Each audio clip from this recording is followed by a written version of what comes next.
2024 के लिए NCERT based EVS से top 30 plus most important question लेके आए हैं। ये जितने भी क्वेश्चन है ये आपके एग्जाम पॉइंट ऑफ व्यू से बहुत ही ज्यादा इंपॉर्टेंट है। आई होप आप लोग अच्छे होंगे। स्वागत है आपका श्रेष्ठ एजू एक्सप्रेस में। चलते हैं सीधे पहले क्वेश्चन की ओर। वीडियो अच्छा लगे तो वीडियो को लाइक करिएगा, दोस्तों में शेयर करिएगा। पहला क्वेश्चन देखिए क्या कर रहा है। निम्नलिखित में से कौन सा कथन आकलन प्रक्रियाओं के बारे में सबसे कम उपयुक्त है? ए ऑप्शन आपका इस क्वेश्चन में ऐड होगा। बच्चे को निजी विवरण और व्यक्तित्व पृष्ठपोषण यानी फीडबैक देना वांछनीय अभ्यास है। ठीक है, इस हिसाब से ए ऑप्शन आपका इस क्वेश्चन के राइट होगा। अगला क्वेश्चन, दिए गए प्रश्न को ध्यान से पढ़िए। क्या आपने अपने घर या स्कूल के आसपास जानवर देखे हैं जिनके छोटे बच्चे हैं? अपनी नोटबुक में उनके नाम लिखिए। इस प्रश्न के माध्यम से किस प्रक्रमण कौशल का आकलन किया गया है? तो इस क्वेश्चन के लिए आपका डी ऑप्शन राइट होगा, अवलोकन एवं रिकॉर्डिंग। अगला क्वेश्चन, पर्यावरण अध्ययन की अतः विषयी प्रकृति पर्यावरणीय मुद्दों को द्वारा संबोधित करती है। डी ऑप्शन आपका राइट होगा, विज्ञान, सामाजिक विज्ञान और पर्यावरण शिक्षा की विषय वस्तु और पद्धति का प्रयोग। ठीक है, डी ऑप्शन आपका राइट होगा। अगला क्वेश्चन, कक्षा 5 के शिक्षक एक सवाल देते हैं, पेड़ों के 5 लाभ लिखिए। जबकि कक्षा के शिक्षक निम्न सवाल देते हैं, क्या होगा अगर धरती पर कोई पेड़ ना हो? इन सवालों की प्रकृति कैसी है? तो डी ऑप्शन आपका इस क्वेश्चन राइट होगा, बद्ध अंत वाला अपसारी है और मुक्त अंत वाला अभिसारी प्रश्न है। ठीक है, इस हिसाब से डी ऑप्शन आपका राइट होगा। अगला क्वेश्चन, कक्षा 1 में पर्यावरण अध्ययन में शिक्षार्थियों के आकलन के बारे में निम्नलिखित में से कौन सा से सत्य है? इस क्वेश्चन के लिए आपका बताना है कौन सा राइट आंसर होगा। इस क्वेश्चन के लिए दोस्तों आपका ए ऑप्शन राइट होगा। ठीक है, पहला, दूसरा तथा तीसरा, यानी मौखिक परीक्षाएं क्योंकि हो सकता है कि बच्चे लिखने में सक्षम ना हो, ड्राइंग क्योंकि बच्चे को इसमें आनंद आता है, और तीसरा, शिक्षकों का अवलोकन एवं रिकॉर्डिंग। इस हिसाब से ए ऑप्शन आपका राइट होगा। अगला क्वेश्चन, कक्षा 5 की शिक्षिका एक एल्यूमिनियम फॉयल लेती हैं और पानी में डाल देती हैं एवं दिखाती हैं कि वह ऊपर तैरता है। फिर वह फॉयल को मरोड़कर जोर से दबाती हैं यानी निचोड़ती हैं और फिर से पानी में उसको डाल देती हैं तथा शिक्षार्थियों को दिखाती हैं कि वह डूबता है या नहीं।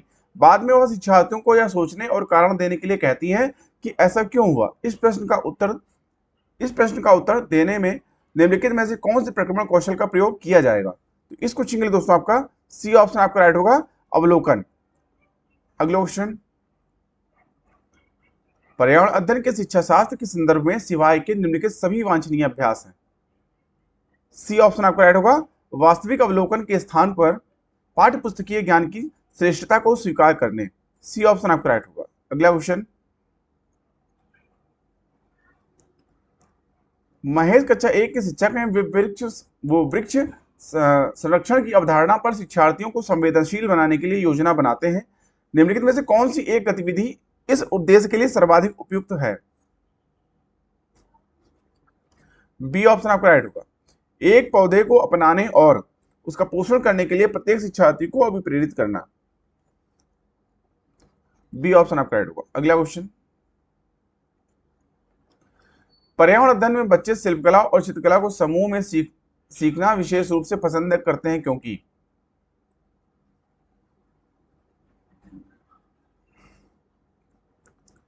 सी ऑप्शन आपका इसमें राइट होगा, पहला, दूसरा तथा तीसरा, यानी यह सहपाठी अधिगम को बढ़ावा देता है, यह सामाजिक अधिगम को बेहतर बनाता है। जब बच्चों में सृजनात्मकता की प्रशंसा की जाती है तो वे खुश होते हैं और वे उसके प्रति प्रेरित भी होते हैं। इस हिसाब से सी ऑप्शन आपका राइट होगा। अगला क्वेश्चन, प्रयोग करना आकलन का एक संकेतक है। निम्नलिखित में से कौन सा एक प्रयोग करने संबंधी संकेतक का आकलन करने का सबसे उपयुक्त तरीका है? इस क्वेश्चन के लिए आपका डी ऑप्शन राइट होगा, हस्तपरक गतिविधि। अगला क्वेश्चन, प्राथमिक कक्षाओं में शिक्षार्थियों के पास अनेक प्रकरणों में अनेक वैकल्पिक अवधारणाएं होती हैं, जैसे सजीव, निर्जीव, जल चक्र, पौधे आदि। इन वैकल्पिक अवधारणाओं के स्रोत हो सकते हैं परिवार एवं समुदाय, पाठ्यपुस्तकें एवं अन्य पुस्तकें, शिक्षक, कहानियां एवं कविताएं। सही विकल्प इनमें से कौन सा होगा, इसमें चुनना है। तो ए ऑप्शन आपका इस क्वेश्चन का राइट होगा। ठीक है, पहला, दूसरा तथा जो है पहला दूसरा तीसरा, पहला दूसरा तीसरा था चौथा। तो इसमें दोस्तों प्राथमिक कक्षाओं में शिक्षार्थियों के पास अनेक प्रकरणों में अनेक वैकल्पिक उदाहरण दे रहे हैं, सजीव निर्जीव जल से उदाहरणों में से कौन सा। दोस्तों इस क्वेश्चन के लिए ए ऑप्शन आपका राइट होगा। ठीक है, पहला दूसरा तथा चौथा। ठीक है, ए ऑप्शन आपका राइट होगा। परिवार एवं समुदाय, पाठ्य पुस्तकें एवं अन्य पुस्तकें, और जो है इसमें चौथा कहानियां एवं कविताएं, ये जो है राइट होगा। ए ऑप्शन आपका राइट होगा। अगला क्वेश्चन, कांच के जार तथा बोतलों को उनमें अचार भरने से पूर्व सूर्य की धूप में अच्छी तरह सुखाया जाता है, ऐसा क्यों किया जाता है? उनके तापमान में वृद्धि करने के लिए, उनमें से धूल हटाने के लिए, नमी का पूर्णतः हटाने के लिए, या अचार को स्वादिष्ट बनाने के लिए। तो सी ऑप्शन आपका राइट होगा, नमी को पूर्णतः हटाने के लिए। ठीक है, सी ऑप्शन आपका राइट होगा। अगला क्वेश्चन, रेणु की दादी उसे एक सूखा कुआं दिखाती हैं, बताती हैं कि 15-20 वर्ष पहले कुएं में पानी था, लेकिन अब यह पूर्णतः सूख गया है। कुएं में पानी सूखने के क्या कारण हो सकते हैं या हो सकता है? इस क्वेश्चन के लिए आपका ए ऑप्शन राइट होगा, पहला और दूसरा। यानी पेड़ों कुएं तथा उनके आसपास के स्थान की मिट्टी को अब सीमेंट से ढक दिया गया है। आसपास के इलाके में बहुत सारे बोरिंग पंप लगाए गए हैं। ठीक है, इस हिसाब से ए ऑप्शन आपका राइट होगा। अगला क्वेश्चन, बगुला भैंस पर बैठता है क्योंकि? ए ऑप्शन आपका राइट होगा, बगुला तथा भैंस में सहजीवी का संबंध है, इसलिए बगुला जो है वो भैंस की पीठ पर बैठा रहता है, दिखाई देता है अक्सर। अगला क्वेश्चन, निम्नलिखित में से जड़ का कौन सा कार्य पौधे के लिए नहीं है? बी ऑप्शन आपका राइट होगा, ह्यूमस उपलब्ध कराना। ठीक है, अगला क्वेश्चन, कर्णम मल्लेश्वरी के विषय में नीचे दिए गए कथनों पर विचार कीजिए। वे अंतरराष्ट्रीय ख्याति प्राप्त भारोत्तोलक यानी वेट लिफ्टर हैं। वे कर्नाटक की हैं। उसने अपने नाम बहुत सारे रिकॉर्ड बनाए हैं। वे 130 किलोग्राम तक भार उठा सकती हैं। जब वे 12 वर्ष की थी तभी से वे भार उठाने का अभ्यास करने लगी थी। ठीक है, तो इस क्वेश्चन के लिए आपका डी ऑप्शन राइट होगा, केवल पहला और चौथा।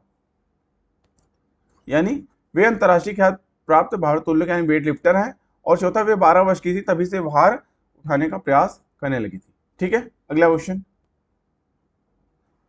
सीढ़ीदार कुएं अथवा बावली जिसे बोलते हैं से संबंधित निम्नलिखित कुछ कथन दिए गए हैं। वे जल भंडारण तथा संरक्षण की पारंपरिक व्यवस्था है। सामुदायिक स्रोत के रूप में उनका प्रयोग होता था। उनका निर्माण मुख्यतः वर्षा रहित राज्यों में किया जाता था। उनमें केवल संदूषित जल होता था। तो बी ऑप्शन आपका इस क्वेश्चन राइट होगा, पहला दूसरा तथा तीसरा। ठीक है, राइट होगा। अगला क्वेश्चन, वर्ली एक पारंपरिक कला का प्रकार है। वर्ली नामक स्थान किस राज्य से संबंधित है? ए ऑप्शन आपका राइट होगा, महाराष्ट्र। अगला क्वेश्चन, तमिलनाडु के निकटवर्ती अथवा समीपवर्ती राज्य हैं? ए ऑप्शन आपका इस क्वेश्चन राइट होगा, केरल, कर्नाटक और आंध्र प्रदेश जो है ये तमिलनाडु के निकटवर्ती अथवा समीपवर्ती राज्य है। ए ऑप्शन आपका राइट होगा। अगला क्वेश्चन, निम्नलिखित में से किसकी सुनने की शक्ति इतनी तीक्ष्ण होती है कि वह वायु से पत्ते के हिलने की ध्वनि और घास पर किसी जानवर के चलने की ध्वनि में अंतर कर सकता है? इस क्वेश्चन के लिए दोस्तों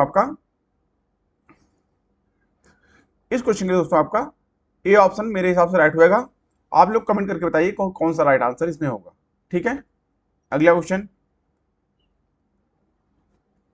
जब कोई व्यक्ति ट्रेन द्वारा अहमदाबाद से केरल की यात्रा करता है, जब वह अनेक सुरंगों को पार करता है, ये सुरंगें पर्वतों में हैं। कौन सी पर्वतों में है हो सकती हैं? तो सी ऑप्शन आपका राइट होगा, पश्चिमी घाट। ठीक है, अगला क्वेश्चन, पृथ्वी गोल है, वास्तव में पृथ्वी पर ऊंचे नीचे कुछ नहीं होता, केवल सापेक्ष होता है। हम भारत के लोगों के सापेक्ष उल्टे हो सकते हैं। तो ए ऑप्शन आपका राइट होगा, अलास्का यानी यूएसए अलास्का के लोगों के हम उल्टे यानी सापेक्ष उल्टे हो सकते हैं। ठीक है, अगला क्वेश्चन, मच्छरों के प्रजनन की रोकथाम के लिए ठहरे हुए पानी पर तेल डालने की सलाह दी जाती है। ऐसा इसलिए किया जाता है क्योंकि? ए ऑप्शन आपका राइट होगा, तेल ऑक्सीजन की आपूर्ति को जो है काट देता है, जिससे मच्छरों का प्रजनन थम जाता है, इसीलिए ऐसा करने को कहा जाता है। ए ऑप्शन आपका राइट होगा। अगला क्वेश्चन, निम्नलिखित में से कौन सा कीट मधुमक्खियों कि भांति कॉलोनी यानी बस्ती में एक साथ नहीं रहता।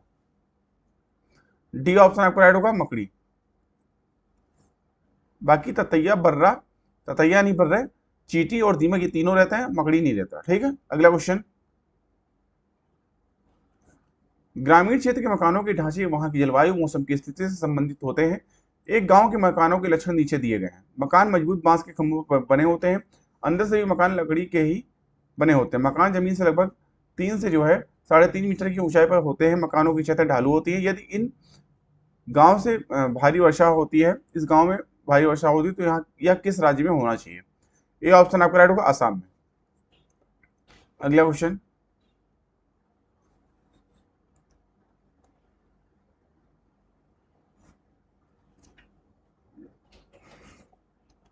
कुडुख कहाँ के लोगों की भाषा है? डी ऑप्शन आपका राइट होगा, झारखंड। अगला क्वेश्चन। राष्ट्रीय पाठ्यचर्या रूपरेखा 2005 के अनुसार निम्नलिखित में से कौन सी एक पर्यावरण अध्ययन की विषय वस्तु यानी थीम है? ए ऑप्शन आपका राइट होगा, भोजन। अगला क्वेश्चन। पर्यावरण अध्ययन में विषय वस्तु यानी थीम आधारित उपागम को अपनाने के समर्थन में निम्नलिखित में कौन सा तर्क सबसे अधिक सशक्त है? डी ऑप्शन आपका राइट होगा, यह विषय सीमाओं को नरम यानी सौम्य बनाने और संपूर्णता में ज्ञान को प्राप्त करने में मदद करता है। डी ऑप्शन राइट होगा। अगला क्वेश्चन।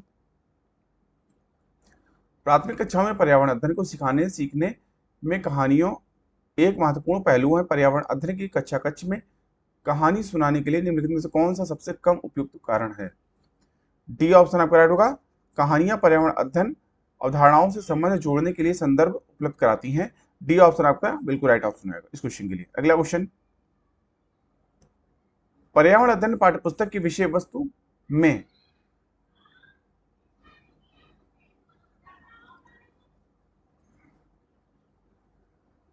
इस क्वेश्चन के लिए आपका सी ऑप्शन आपका राइट होगा। ठीक है, केवल तीसरा, बच्चे को प्रश्न करने और खोजने का मौका मिलना चाहिए।